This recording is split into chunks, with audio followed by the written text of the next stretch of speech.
tuli ne President Kyagulanyi Center mu Robert Bobi Wine ava ku Jubilee FM wano wabadde mu kibuga Fort Portal okwogerako eri abaana be Fort okubabuulira ddala ebigambo ebimulese kati nno ekigambo kyatandise dda anti mulaba enkuyanja y'abantu obedda bamulindiridde wabweru kati tutandise sawa ya kutambula paka kugulawo ate ofiisi ya National Unity Platform wali weeri mu kibuga wakati olwate yeyongereyo wagenda okusisinkana abantu bano kuba olukuŋŋaana gaggadde olukuŋŋaana gali kwoleka ayogereko n'abantu be Fort Portal baka butuuse amuwulidde wadde ku radio asimenya abasirikale okuba nti bakyakuumya emirembe n'abagamba bongere okukuuma emirembe n'agamba naye sikwagala kwagala kwa Museveni wabula akazito kamutaddeko ke kamukirisiza okuba nga ataddewo emirembe n'aleka abantu batambule bakole bye beetaaga mu mirembe kubanga kkooti y'ensi yonna emuli ku bampa essaawa yonna waakolera ensobi yonna kimulya bagenda kulagira nti bamukwate so Museveni alimu akatengo kati ebintu abikwata mpola mpola naye abulidde asobeddwa ekyokukola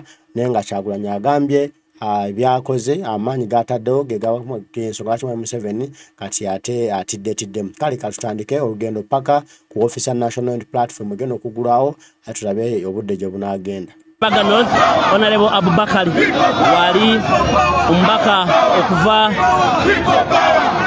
Enakaseke ombaka okuva mu bitundu by'e Kayunga Honorable Sanja Patrick wali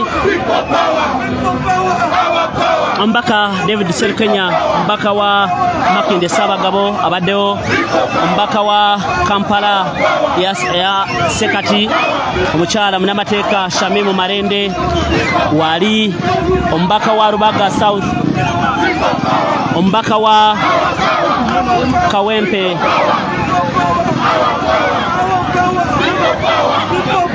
ombaka wa Makinde South Honorable Nyeko Derek the President ombaka wa Makinde West ombaka wa Makinde North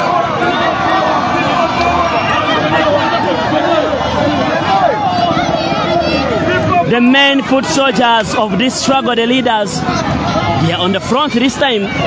It's really surprising. Western Uganda,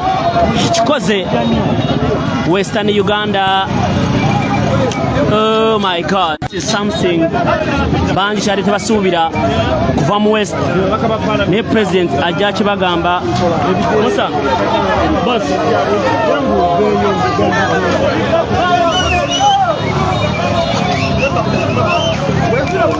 Okuvira ddala mu mwaka gwa 2017 His Excellency Robert Kyagulanyi Ssentamu lwe yarangirira okujja mu lutabaalo luno olw'ebyobufuzi abadde wankizo nnyo. We can't forget omwaka gw'2017 kiyizire kwesimbaho omukyaddondo baagira ngu n'omweshongozi naza kuba naraga omukintu ekibakweta ebyobufuzi bihanga ebi. It has surprised very many people that he is still moving. President, he has been live okuva mwaka gwa 2017 akari omwana w'omworo mujenzi Margaret hamwe nishe omujenzi hati ayawali omushubuzi omushaha w'amaani JBW Ssentamu mugiga ayabire naraga mu kicweka kya Gomba bwanyuma isigazo gwa bari omwana muto yakurra omwanya gwa Kamocha as a ghetto youth niho yarjire okuzo mu kicweka by'amagere. After making all that name, after making all that profits, he is now the light of this nation, Uganda.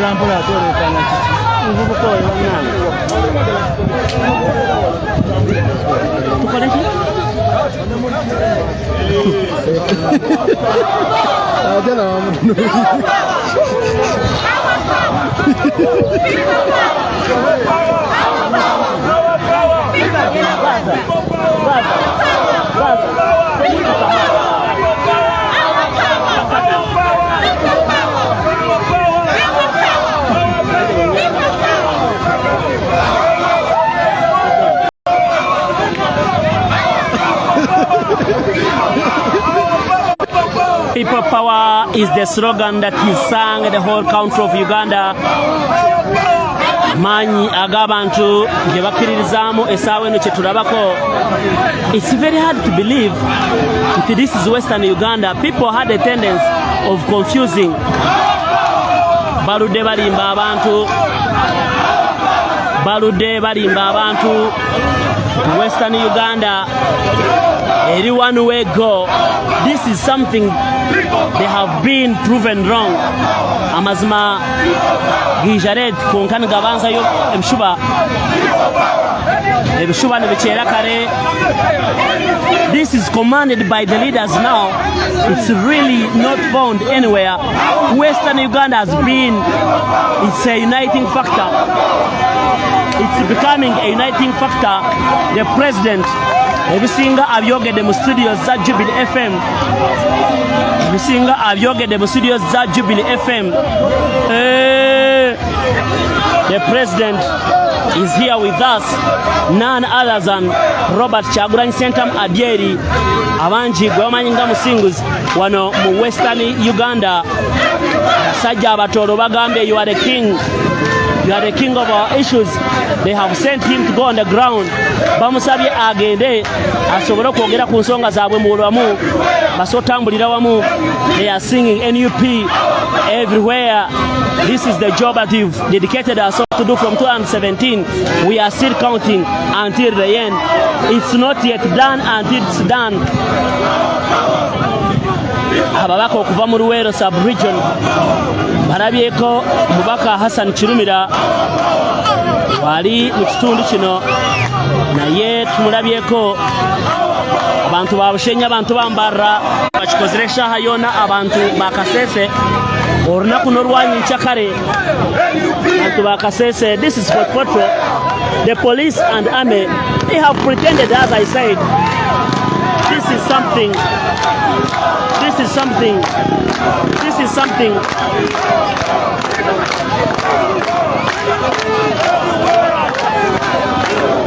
This is something.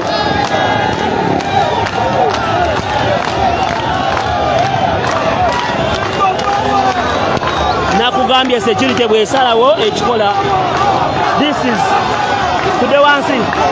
This is for Potro. This is for Potro. He is welcomed like a king. He is welcomed like a king. Oh, the most loved man. The most loved man. The most loved man. Bobi Wine is not a Ugandan. According to what we are seeing here, he is an international figure. This is Western. The president. The president. The president. The president. The president is here with us. The president is here with us. The president is here with us. The president is here with us. The president is here with us. This is for Potro. This is for Potro. My Lord. My.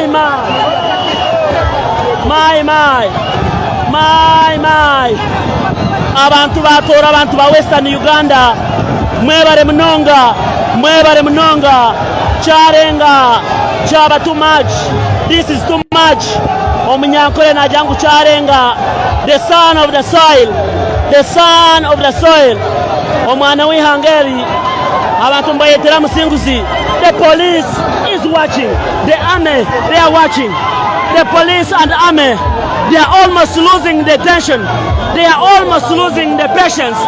They are almost losing the patience. They are almost losing the patience. Boss, vamos tokeyo.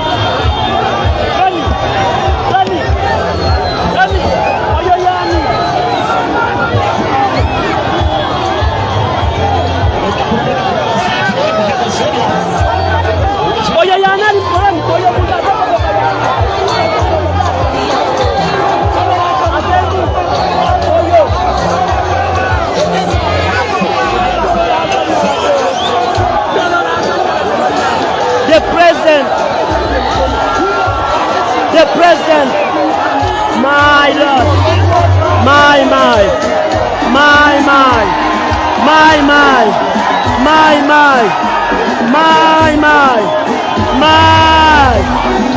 Lord, he is none other than Bad Bobi, His Excellency, the elected president from the Republic of Uganda, the 10th president, the 10th president.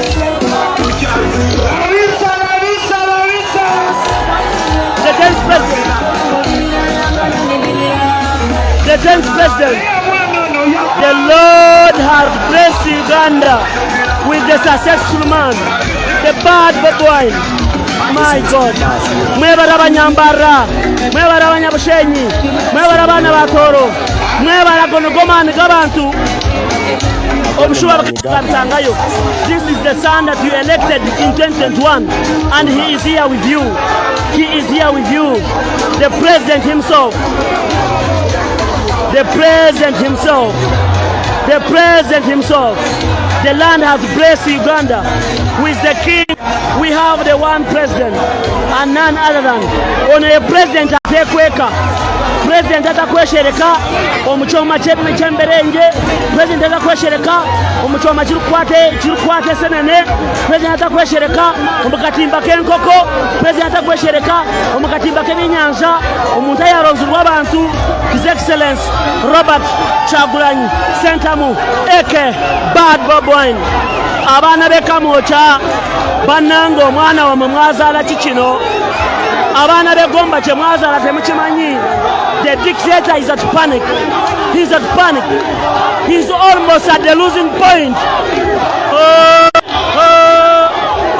He's losing.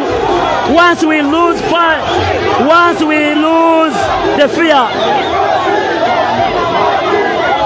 once we lose fear, everything is possible. Buli kimu kisoboka. Kasa tuvamo okutya bayimba Bobi. Bobi, they are singing Bobi wazi. Aliyo mu Western Uganda abantu batoro, abantu bafoto bamwakira mbwingi. Buli nsonda hokuza amahe gatandika kukinga kibuga. Amahe na polisi barwa habona bakwise mbundu bakwise biti. They are trying to tell the people, please enjoy but don't come this side. They are also taking videos. They are also taking videos. My God, my God, my country is seeing where they are heading.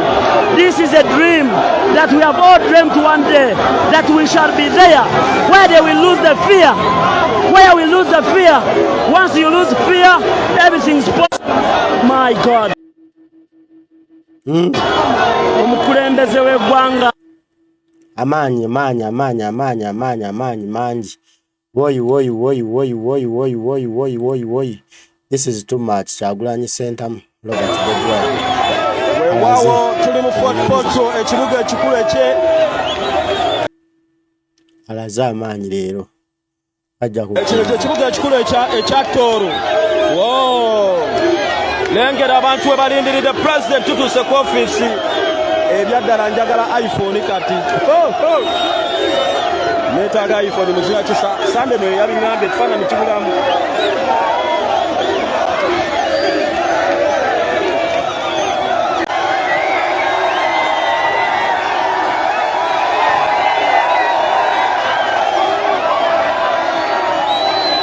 Fort Portal eraluse abantu bayinza okwaniriza omukulembeze agenda kugulawo office essaawa zino.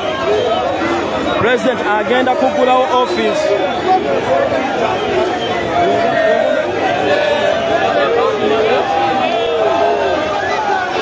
Lengera abantu bwe bazza okulaga president omulonde omukwano essaawa yakugulawo office we twogerera. Abantu bayitirivu nnyo.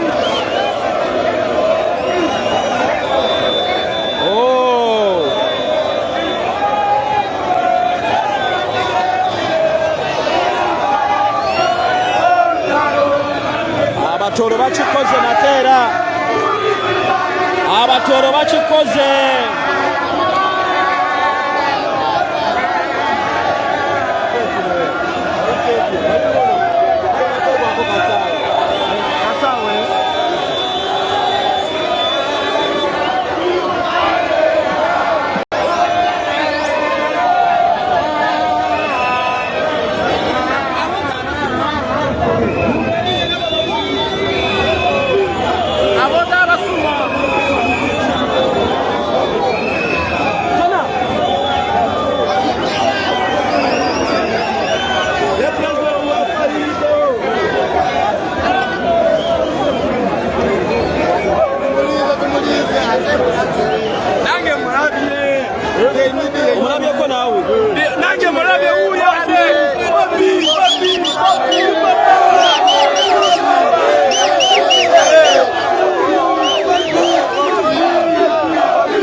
President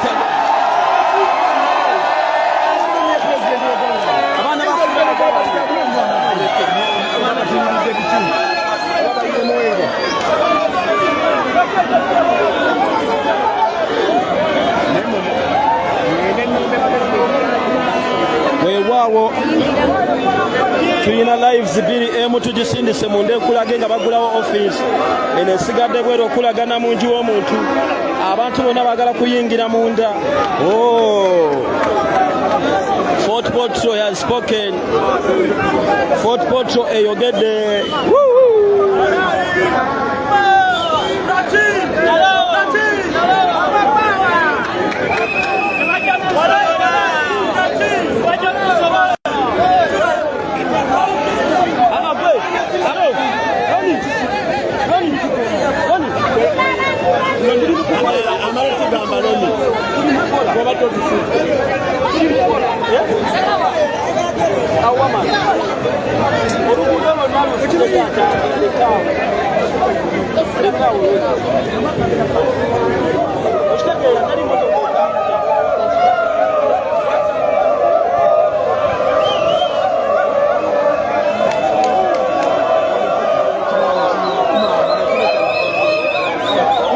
Ekibuga Fort Potro kitamye.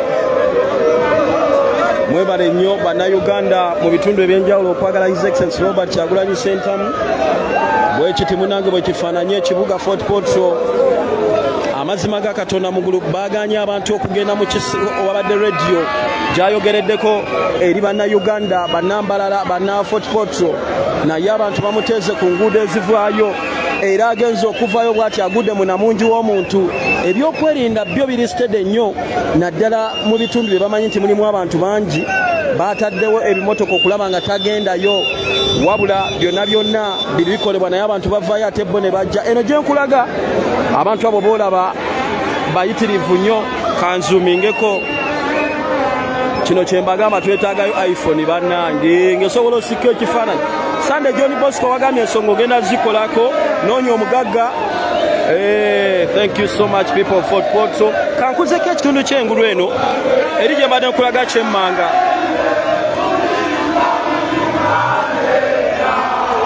Oba mu Lutoro baluyimba batya? Abo bonna boolengera abantu tebasobodde kuyingira munda. Eyo gye wali office egenda okuggulwawo. Eyo gye wali office egenda okuggulwayo naye tebasobodde. Muganda wange bannange namungi w'omuntu muyitirivu nnyo mu kitundu kino.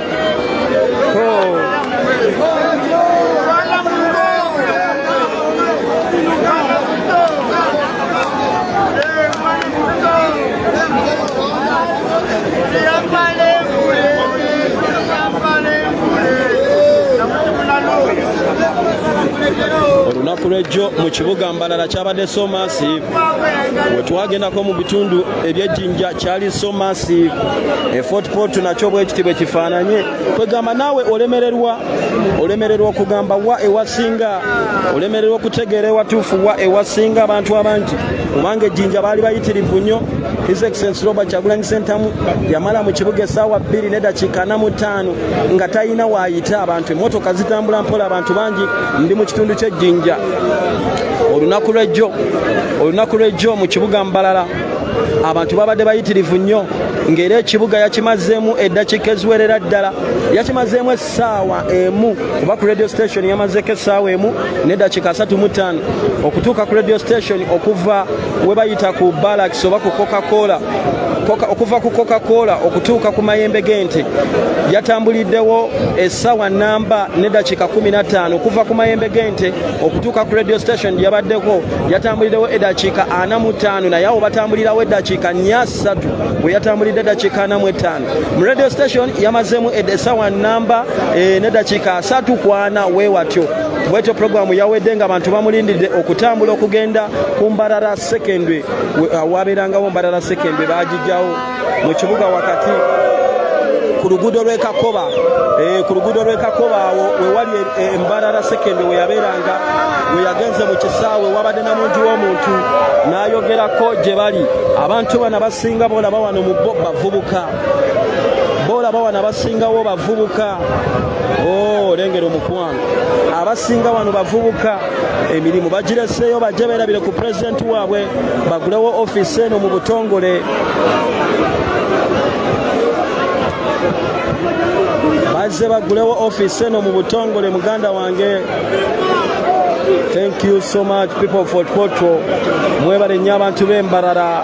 Ruhanga simwe abaana bamalirivu nnyo.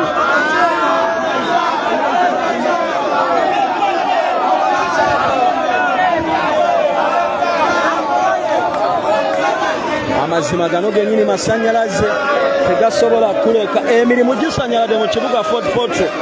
Embarara emirimu gyasanyalade. Abantu b'Ekasese ngenda kuyiga olukonjo ekiro kya leero enkya tugenda communicatingira mu lukonjo. Ab'Ekasese mwetegeke pulezidenti ajja. Ab'Ekasese mwetegeke pulezidenti ajja olukonjo lwe ngenda okwogereramu ennaku lw'enkya. Mwetegeke.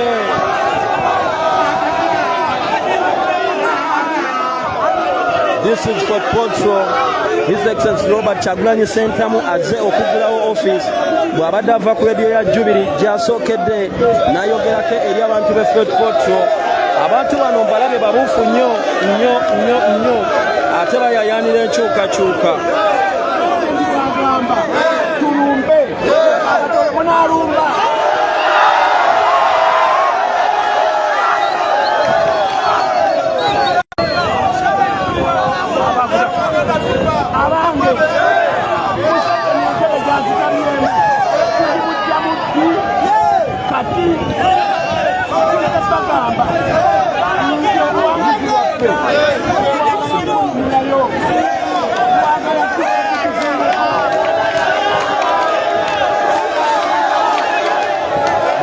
Mwebalire ddala mbadde nsiriikiridde bambi waliwo omukyala andeetedde wano amazzi ampenyweko andeetedde amazzi naye gabadde sirudi nga nyesiganywa andeetedde amazzi agali sirudi nyweko bambi webale. Thank you. Kyembadde mbanyonyola nti abantu bano bayitirivu nnyo. Abantu b'Ekasese twagala kulaba. Abantu b'Ekasese twagala kulaba. Kigenda kubeera kitya Ekasese. Abantu b'Ekasese mwetegese mutya. Abantu b'Ekasese mwetegese mutya. Abantu b'Ekasese pulezidenti ajja mugenda mwaniriza kutya. Ab'e Fort Potro n'Embarara batulazeeko. Ab'e Fort Potro n'Embarara batulazeeko mukwano. Mwebale nnyo mwebalire ddala abantu b'e Fort Potro. Abatooro obwakabaka bwa Tooro tubusaamu nnyo ekitiibwa era tubwagala. Mwebale nnyo mwebalire ddala. So yeno embeera eri wabweru we wali okugulawo ekitebe bwa office mu kitundu kino. Nkunyumizaako katono nnyo muganda wange embeera gye tusanze mu kibuga kino. Abantu bano ab'e Fort Potro bakozi nnyo okulekawo obulesa emirimu ne bajja baba basazeewo ate era baba babaagala. Tutuuse mu kibuga ng'abantu basimbye eddennyiriri. Ab'ebyokwerinda nga mwebali amagye ne poliisi sako n'abali mu ngoye eza bulijjo ngera bwe kyabadde Embarara naye nga tebalina gwe banyega okujja.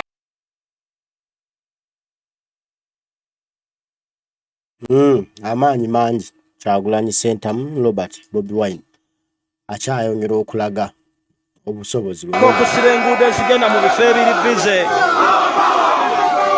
Kansooke mbawo ku maloboozi g'abantu oli ajja agamba oyogera nnyo. Bobi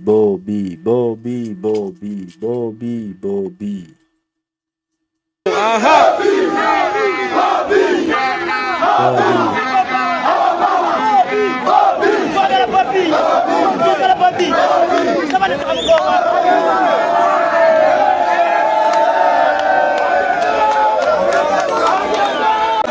jena pakwa esimu nebugumye egenda kuva erwa ekyajinga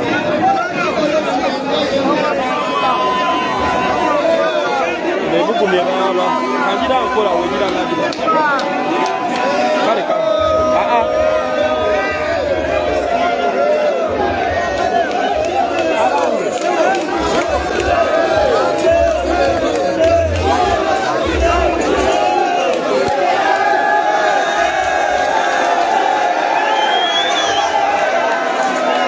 waliwo alokose n'awaayo ekisaati kya yero bakiyuza oluyuza bannange bana batoronga bakamba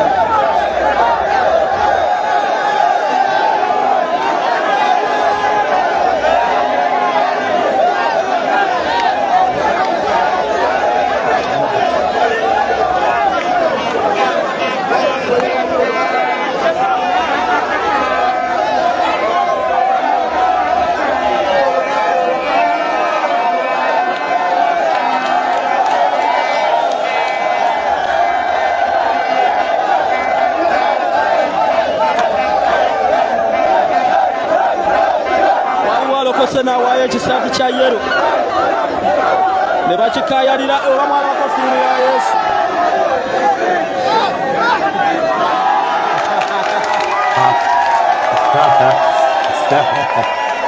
Kaseeri mukula n'ekitwalo ekisaani kibi kigwana wala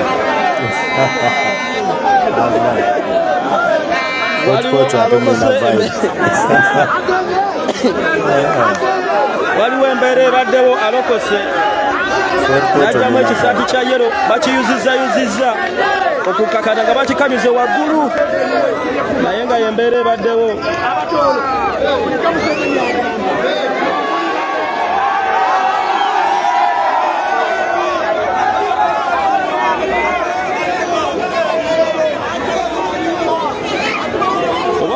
nga bayuzayuza esaati ya ekanzu ya Yesu bagigabana ne bano bayuzizayuza ekisaati kya yero bwe bamaliriza bakikamize waggulu ku luufu waliwo akijeemu alokose najja ne yetondera banne n'abagamba n'ebyambalo biibyo thank you people for Potro okwagala president okutuuka wano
Bobi man.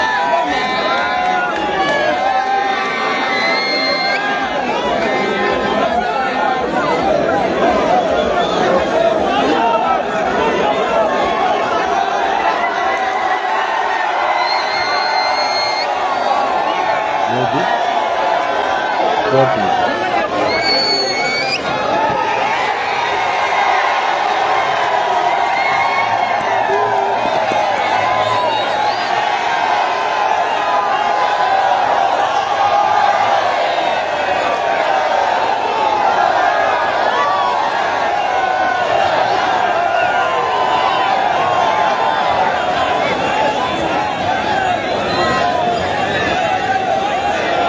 Wewawo President amaze okugulawo office mu butongole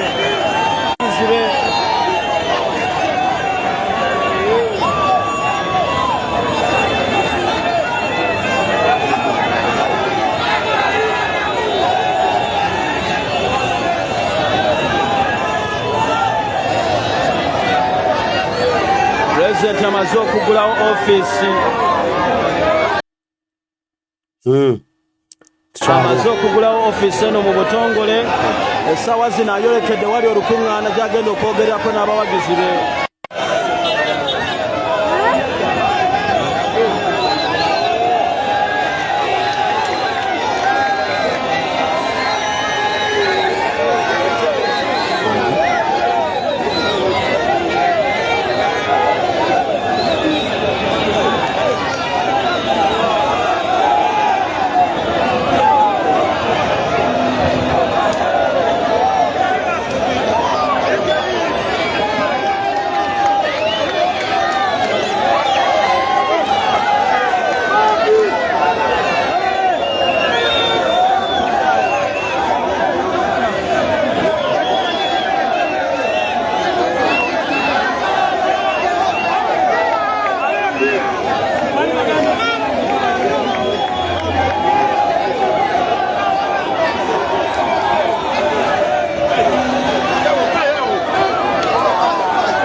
Potro bakikoze nateera ayayayalengera ekiri mu maaso Fort Potro bakikoze nateera mwebale nnyo abantu be Fort Potro kankulingizeko mabega ekiri emabega then nkomewo maaso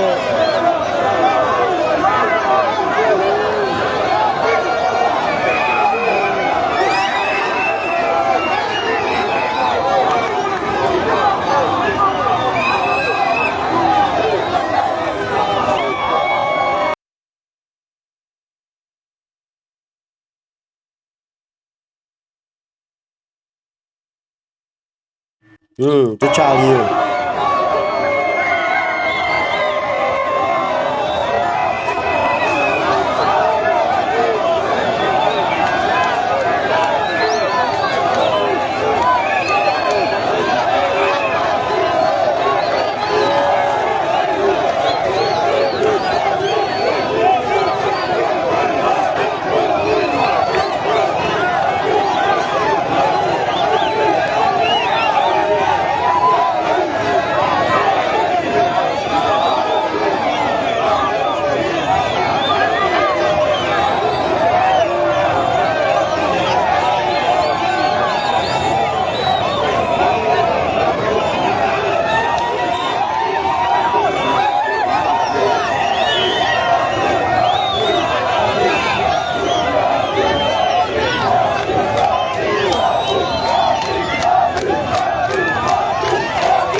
Bobi Fort Portal awuma awulirira bino ekiri mu kibuga Fort Portal kissa kinegula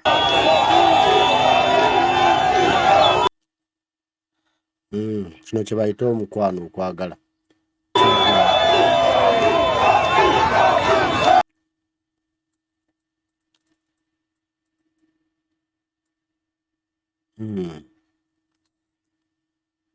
Kyagulanyi Ssentamu Robert Bobi Wine abantu bagenda kakasa bulijjo bagamba eno tanayo buwagizi naye abantu bo bakikoze lwatu manye ebikolwa byogera okusinga ebigambo abantu bakiraze kate nti bwe baagala era byakirizaako Kyagulanyi Ssentamu Robert Bobi Wine ali Fort Portal amaanyi kyagongera okugalaga kyayongera okulaga bannansi nti ate ye wanjawulo mukko ku balala bwe mwali mumanyi wanjawulo tukusinga ddala abo bwe mwali mutegeera ye ebyo birala mukko ate bya ddala bya alaali nga bwagambye nti empaako ye alaali era ddala ye alaali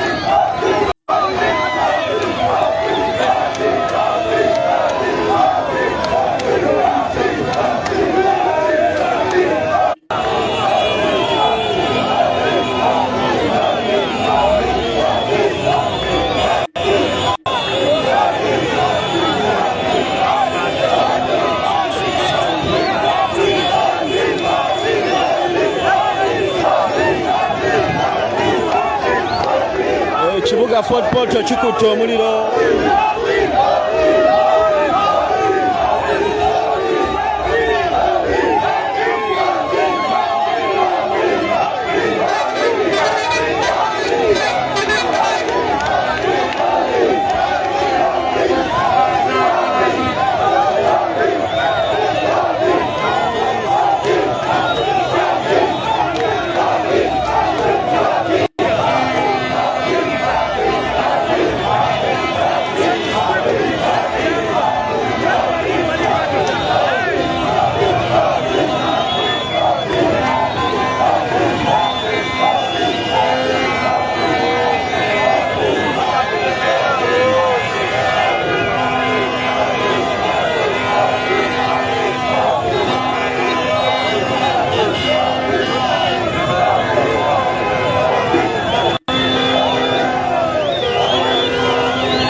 tukyali naye mpola abantu omukwano gwo bawulaze nti Fort Portal ya Kyagulanyi mwene bwemwogera biki ne bamukola mutya. Fort Portal Kyentamu Robert Kyagulanyi yafugayo abantu bamulaga bamuyita president waffe gwe twalonda Kyagulanyi Kyentamu Robert Bobi Wine. Kati nno abaduuyi bagenda kulumwa, abaduuyi abefitina bagenda kufa bufiku luno kubanga ate Kyagulanyi afuuse ensonga. Kyagulanyi ebintu abitadde ku level endala ne bali tinnaba kumanyika ne bannayuganda ne bamulaga omukwano ne bamulaga nti baki ffe tuli naawe Kyagulanyi Kyentamu Robert Bobi Wine tugenda kutambula naawe yonna gye tutwala gye tugenda tuwuliriza ebigambo byo. Bano bonna bannayuganda abaagala kuwuliriza bigambo bya Kyagulanyi Kyentamu Robert Bobi Wine byagenda okubagamba olunaku olwaleero ku ki ekigenda mu maaso mu ggwanga Uganda, ku ki ekyetaagibwa era ki kye tulina okukola nga bannayuganda okufuna eddembe lyaffe, okufuna Uganda yaffe okugyeddiza ebeere nga nsi nnungi, ensi nga yeeyagaza era omuntu twaleka abaana baffe nabo nga bagyeyagaliramu. Agwo omulamwa Kyagulanyi Kyentamu Robert Bobi Wine gwaliko okulaba nga nunula ensi yaffe. Ebintu bino si byangu naye olaba gye tuvudde Kyagulanyi akugambye nti Mwami Museveni okubanga alese ne batambula emirimu ne gitambula bwe bati Kyagulanyi nga alina akkirizibwa okutambula bwati kivudde kuba nti no Bobi Wine ate alina byatuuseeko mu kkooti y'ensi yonna.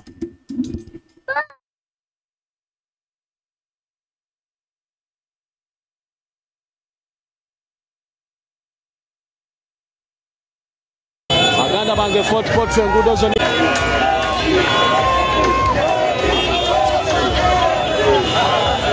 oluguudo lwonna lukwatiridde okuva ekyengulu paka kyemmanga. Oluguudo lwonna lukwatiridde muganda wange.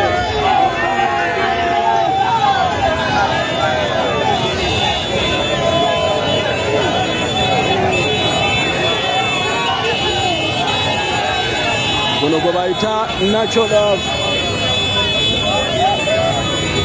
guno gwe bayita omukwano ogwa namadala muganda wange. Tewali muntu yenna gwe bakase gwe bawadde ekikumi gwe bawadde t-shirt oba gwe basombye mu baasi. Buli ajja lwa mukwano gw'alina, buli ajja lw'ekyo kyaluubirira nti kyekituufu.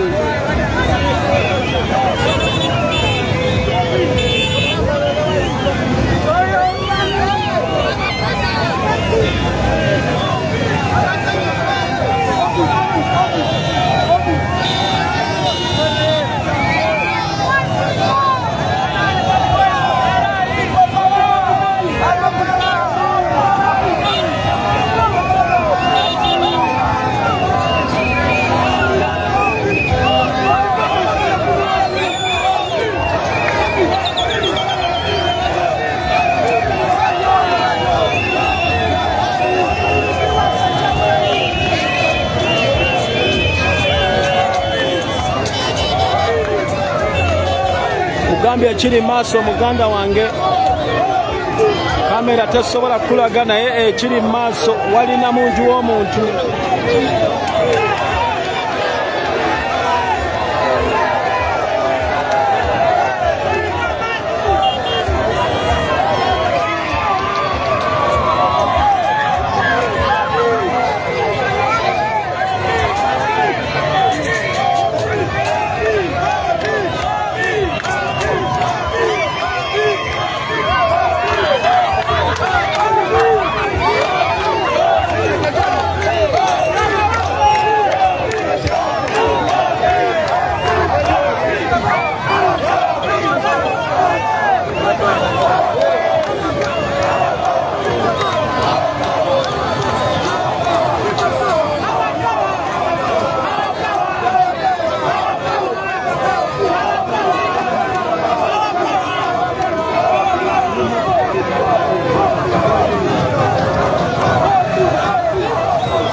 tuwakwatiridde mu kkubo.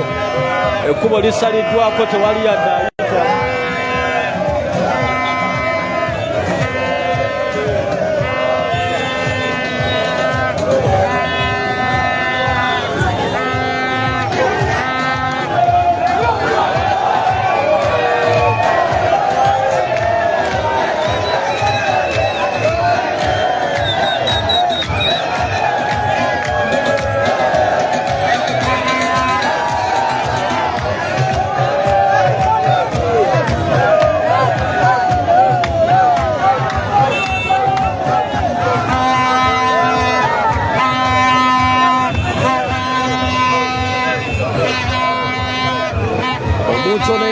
Agenda wali lukuŋŋaana kati enanga wakugambira nti bamwetaaga abantu abakuŋŋaanyize mu hall naye ddala bano bayinza obeera mu kizimbe namungi w'omuntu bw'ati okubala abalamu balinga emitwalo 4 n'omusobonze benengera. Asante sana bwana.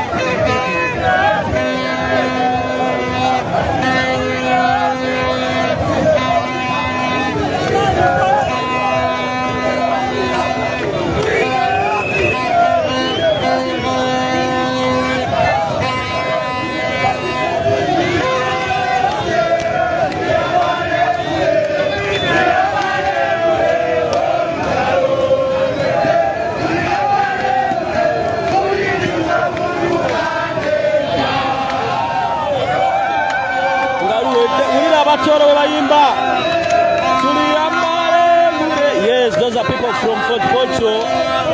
They know Rutaro Ngaruwede very well. I'm seeing thousands and thousands of people marching to the venue where His Excellency Robert Kyagulanyi Ssentamu is going to address the people of Fort Porto. Thousands and thousands of people, they are marching peacefully, happy. No one is forced. No one is given 1,000. No one is given a T-shirt. No one is being transported.